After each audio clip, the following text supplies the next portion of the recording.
Okay, I will try to tell you something about the work that Shyam Krishnan is going to do for us on data mining approaches for monitoring and decision support of microalgae photobioreactor processes. This project will be supervised by myself and Professor Chris Laukens at the University of Antwerp.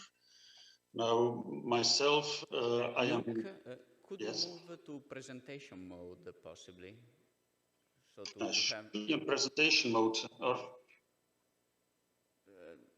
there should be the screen somewhere. Okay. So, well, otherwise it is all right also in this way. I mean, we can see it.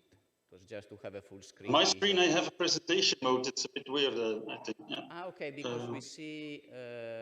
okay, I see.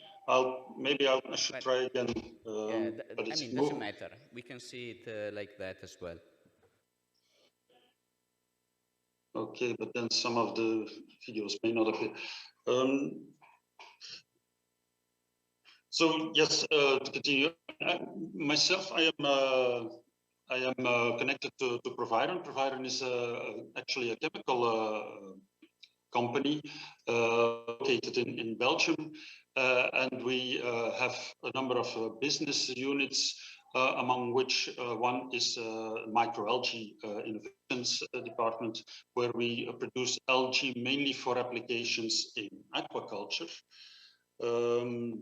But in this project, we will heavily rely on the expertise of Professor Chris Laukens, who heads the ADREM data lab at the University of Antwerp.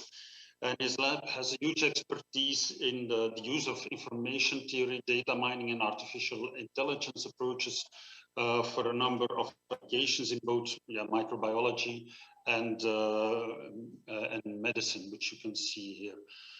Now, to situate the projects, a couple of years ago, we have started to develop a production technology for microalgae, a proprietary production technology, which is based on a closed flat panel bioreactor system, which was originally intended for outdoor use. But in 2018, we decided to move indoors. And the reason to do so was that when located in Belgium, it's hard to have, by just going outdoor, to have a reliable year supply of microalgae, and definitely not with a high and variable quality. And indoors, we will have, by going to a vertical farming approach indoors, we will also have a better control of contamination. And most importantly, we can have a species-specific parameterization of all growth conditions, which we can manipulate in an indoor environment. We can manipulate nutrients, light quality, quantities, light day-night regimes, and so on. So how do we go about this? A normal workflow for optimizing growth for the different species we would like to grow is that we have actually developed a dedicated lab controller, which actually mimics the eventual circumstances of our production system. So in this lab controller, we already have the same flat panel bioreactor, which is also incorporated in our real production system. In the system, we have an automated operation of nutrient addition with versatility and medium composition, where we can have protocols and recipes for up to 20 separate nutrients.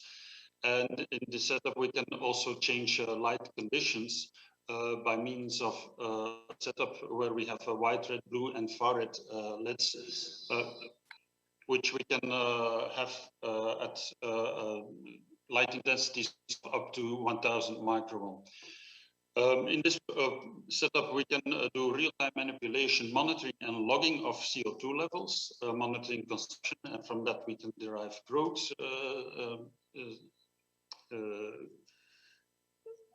We can derive growth rates. We can also monitor temperature, light conditions, air pressure, air flows, culture turbidity, light absorbance spectrum, and we will equip this setup also with eventually with PAM fluorescence measurements and so on. So we use this setup for algae species screening and visualization of light conditions. In the next step, we are going to the pilot where we do actually, where we have almost the same operability of the system, only we cannot change the light conditions anymore, or at least not light quality. On this system, we do a proof of concept. There's a number of operational parameters which we tackle here.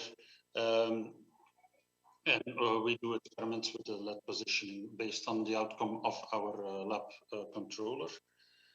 And finally, this is our production system. It's a, I'm sorry, normally there was some animation here. But we have, at this moment, we have a vertical farming setup with a total volume of 20,000 liters and a reactor surface of somewhere around 3,400 square meters. Where we also still have the possibility to add different nutrients recipes based on what we find on our lab reactors. These are actually filmed, so sorry. Now, the way we would like to go about this is first of all, there's the program consists of 3 work packages. In the first work package, we are going to get the available operational data from the active bioreactors as well as their outcomes, and based do an integration processing of all data in a uniform way, so we can do predictive modeling. We will develop supervised regression and classification models that can predict the outcomes. And develop an unsupervised framework that can automatically detect and flag unseen events, such as crashes and so on, which may require attention. Work package 2 will expand these predictive models to include various growth conditions and try to discover possible patterns between these growth conditions and the outcomes.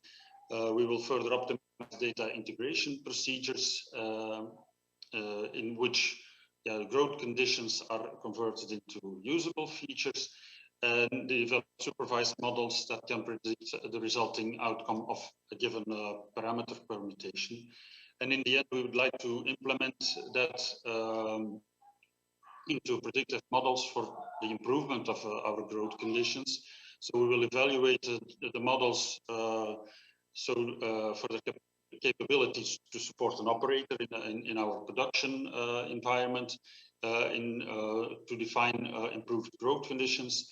And we will be using 2 criteria there. What growth conditions should be tested next to most efficiently allow to improve the model, and in the end, what growth conditions are expected to achieve the maximum yield. And in the final aim is to have these